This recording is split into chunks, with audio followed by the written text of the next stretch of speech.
Hello everyone, I am PhD scholar. I will be sharing important concepts and practice questions related to agronomy.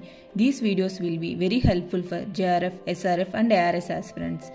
Now let's move on to the today's questions. The first question is, in soil erosion loss by wind equation E equal to IRKFCWdB, K is options are A. Soil cloudiness factor, B. Surface roughness factor, C. Surface cover factor, D.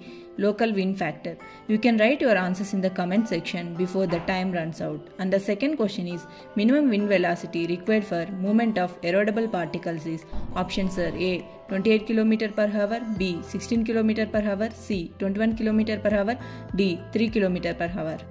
Here comes the answers to the questions. First question, in soil erosion loss by wind equation E equal to IRKFCWdB, K is surface roughness factor. Second question, minimum wind velocity required for movement of erodible particles is 16 km per hour.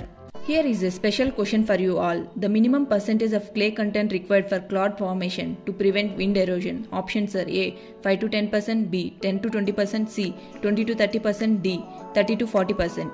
Write your answers in the comment section. If you find these questions are useful, please like, share and subscribe to stay updated with more agronomy concepts.